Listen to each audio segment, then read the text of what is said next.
Okay, maganda at matindi po itong pag-uusapan natin ngayong gabi, no? Magandang gabi sa inyong lahat. Late na po tayo dahil nagtulog po tayo, nagbawi lang po tayo ng tulog. At huwag nyo na pong pansinin yung ingay sa background dahil may laro na naman na basketball. Nandyan lang kasi yung basketball court dito eh. Anyway, antindi po ng sinabi dito sa privilege speech ni Marcoleta. Tagos hanggang sa maitim na buto ni Lacson at ni Soto. Ang sinabi ni Senator Marcoleta. Ito po kasi yung nangyari kagabi, no? Nag-privilege speech. Tapos sumagot naman si Lacson kanina. Kanina lang po sumagot at nag-privilege speech din. Nung tinindigan ni Marcoleta, nangayaw si Lacson. Nung gustong i-interpellate ni Marcoleta si Lacson, hindi na sumagot o ayaw nang sumagot. To the rescue naman si Soto. May mga palusot-palusot dahilan. Ito po, pakinggan nyo po yung privilege speech ni Marcoleta. Kaya lang, maikli na lang. Pinutol na natin yung yung mahaba kasi to eh. Ang privilege speech ni Marcoleta tungkol sa video ni Romualdez. Naalala nyo yung How Can I Be a Mastermind? Yun yung title niya eh. Ng speech niya o ng video niya eh. Inugat o parang sinamarize lang ni Senator Marcoleta yung hearing o investigasyon sa Blue Ribbon Committee. Nagumpisa nung kay Gutesa, di ba? Doon yung umpisa ng chairmanship ni Lacson eh. Doon sa Blue Ribbon, umpisa kay Gutesa, hanggang dito na nga kay Martin Romualdez. So, parang binuod lang ni Marcoleta, no? Pero ito yung matinding sinabi ni Senator Marcoleta. Pakinggan po ninyo. The Filipino people are watching. They are demanding answers. And they deserve nothing less than the full truth. Ang sabi po nila, Ginoong Pangulo, huwag ninyo kaming linlangin. Yun. Huwag ninyo kaming paikutin.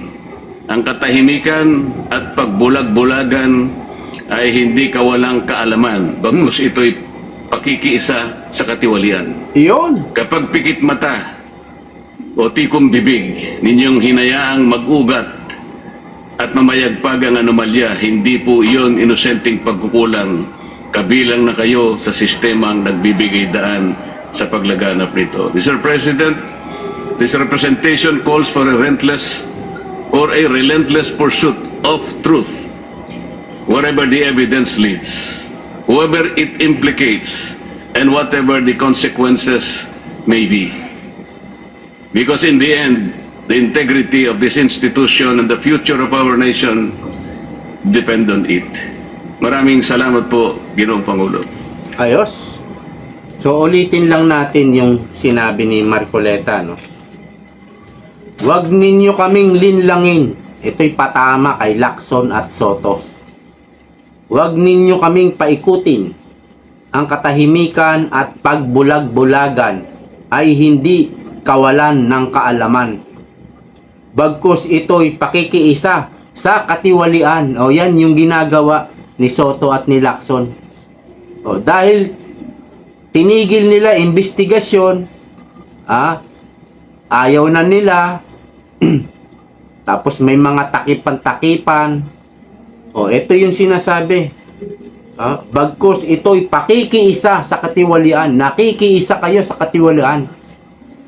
Kapag pikit mata o tikom bibig inyong hinayaan mag-ugat at mamayagpag ang anomalya, hindi po yun inosenteng pagkukulang. Kabilang na kayo sa sistemang nagbigay, teka lang nagbigay daan sa paglaganap nito. pentel pen kasi yung pansulat. Ang hirap. Nawalan ng tinta yung ballpen eh. So, yan yung patutsada, patama ni Senator Marcoleta dyan sa dalawang yan. Dyan sa dalawang protector ng mga magnanakaw. Tapos nag-privilege speech naman. Hindi sumagot si Lacson nung gabing yun eh. Ang ginawa ni Lacson, privilege speech kanina. Ito yung problema sa'yo, Lacson. Hindi ka hindi mo kayang debatehin si Marcoleta dahil ikaw ay may iniiwasan. Dahil sa pagpaprotekta, pagtatanggol mo sa mga magnanakaw, hindi ka makaharap sa tunay na laban, no? Kinakailangan mong sumagot sa privilege speech din. Ano to? Sinulat na, kumbaga, may katulong ka na rito sa pag-iisip. Ito yung tinindigan naman ni Marcoleta. Itong privilege speech ni Lacson. Ang sinabi lang sa privilege speech ni Lacson, hindi natin pwedeng imbitahan si Romualdez dahil meron tayong parliamentary courtesy. That's bullshit. Yung parliamentary courtesy na yan. Trilyon, daang-daang bilyon, ang daming congressman na nagnakaw. Parliamentary courtesy. Wala kang pake sa lahat ng mga Pilipino na nanakawan. Yung tax ng bayan, ninakaw, wala kang pake dun. 100 million na Pilipino, wala kang pake. Inuuna mo pa, mas binigyang bigat mo yung parliamentary courtesy. Hayop na yan. O dahilan lang yan. Kasi 'di ba? Pag may gusto, may paraan. Kapag ayaw, may dahilan. 'Di ba, Lacson? O eto ngayon. Panoorin niya si Marcoleta. Haharapin niya si Lacson, pero ito nangyari. May I ask Senator Lacson if he wishes to yield some questions by way of interpellation? Yeah. Senator Lacson, I'll say it again, Mr. President. Until the partial committee report is submitted or filed with the Bills and Index Division, and until after I have sponsored the partial committee report, I'm not yielding the floor. Mr. President, that is very highly unusual. Why would Senator Lacson make a precondition that the partial report should be signed by at least a majority of its members before he can yield May, interpellation? yes. May I place on record that it is the prerogative of any member of the Senate to yield or not yield. As a matter of fact, in my many years here, Senator Miriam Defensor Santiago, and I'm sure Senator De Estrada is well aware of this, who was with me. Senator Miriam Defensor Santiago, every time she delivers a privileged speech, does not entertain any interpellation. To the rescue, si Soto. Siyempre, magkasangga sila dalawa eh.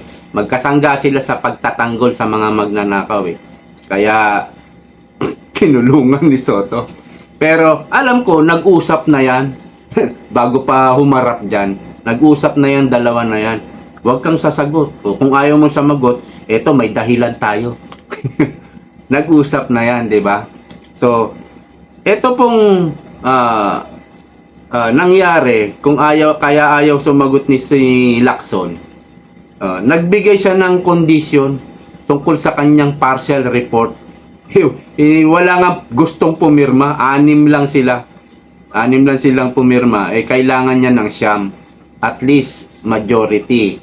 Hindi nga lahat ng miyembro ng Blue Ribbon, at least majority lang. Wala siyang makuhang pumirma eh. Hindi po ibig sabihin ayaw, no? Kumbaga, hindi lang kumbinsido yung ilang member ng Blue Ribbon. sa report ni Lacson at sa kabuuan ng investigasyon. Hindi kumbinsido, kaya ayaw pumirma. Hindi sa ayaw, no? Yun nga yun, hindi kumbinsido. Kung may kondisyon, yung sinasabi ni Lacson, no? Bago siya sumagot sa interpellation, sabi niya sabi ni Marcoleta, it's very highly unusual. Hindi po ganun. Tuloy natin. Yes, And Mr. it is, President, but it is a prerogative. this is different. And then, Because if as I said, it is the prerogative of Senator Santiago, and it is likewise the prerogative of Senator Lacson, because he wants that, as he mentioned, he wanted that his partial committee report be reported out and sponsored before he can answer any questions to that effect. Ang gusto ni Lacson, dapat may pumirma muna hanggang siyam, at least majority, bago ako sumagot sa mga katanungan niyo. Di ba mali? Hindi mo pwedeng pilitin ang lahat ng senador na pumirma. Nasa investigasyon mo kasi yan.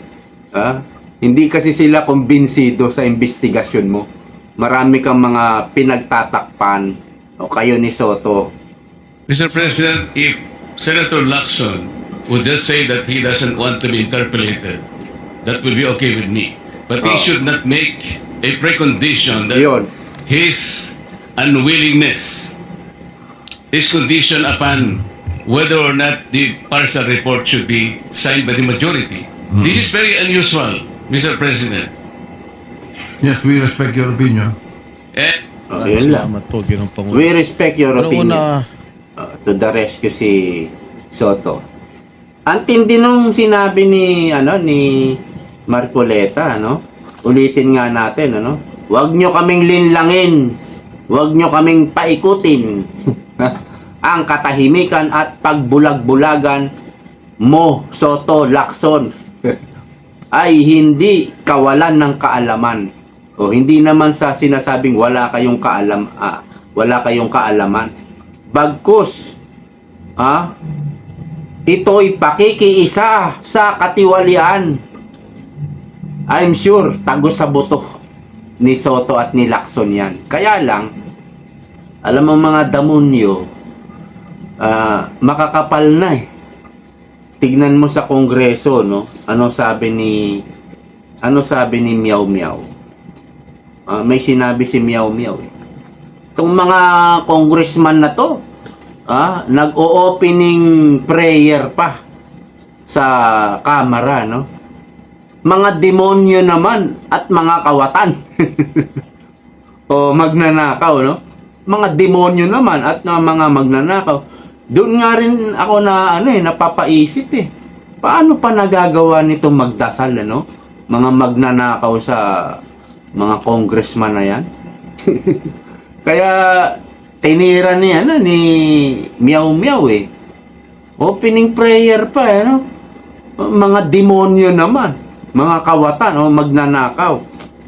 Kaya dito sa dalawang ito, kitang-kita natin yung kakapalan ng pagmumuka at kawalan na ng kahihiyan. Wala na. Kahit anong ang tindi na nung patutsada ni Marcoleta eh. Hindi naman sumasagot. Ang ginawa ni Lacson, sumagot kinabukasan. Nagsulat muna kasama yung mga staff, ano isasagot natin. At nung privilege speech siya kanina, tinindigan ni Marcoleta. Gustong tanungin. May si Jinggoy din tumindig eh. Hindi rin sinagot si Jinggoy eh. Ayaw sumagot ni Lacson. Ano ibig sabihin yan? Umiiwas. Umiiwas po dahil ayaw makorner, ayaw kumbaga tahimik na lang, wala nang ganyan-ganyan para hindi na mapag-usapan. Tahimik na lang. Kaya yung investigasyon sa Blue Ribbon Committee, tahimik na lang. Para wala nang mapag-usapan. Para hindi na lumala. Yan yung pagtatakip, pagtatanggol, pinagtatanggol pa nga yung mga kawatan. Ibig sabihin, no, kapag pikit mata o tikong bibig, inyong hinahayaang mag-ugat at mamayagpag ang anomalya. Hindi po yun inosenteng pagkukulang. Kabilang na kayo sa sistemang nagbigay daan sa paglaganap nito. Kabilang na kayo. Si Soto nakatanggap din ng mali-maleta. Si Lacson wala. So far. Hindi pa sinasabi ng mga witness. Si Soto, kabilang na talaga. Tumanggap ng maleta eh.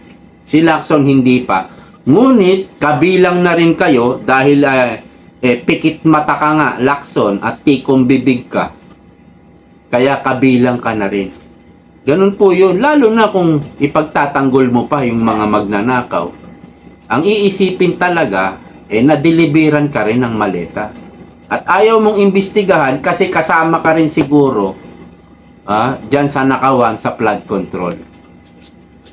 Yan lamang po sa ngayon. Maraming salamat sa patuloy na pagsuporta. See you po next time. Bye-bye.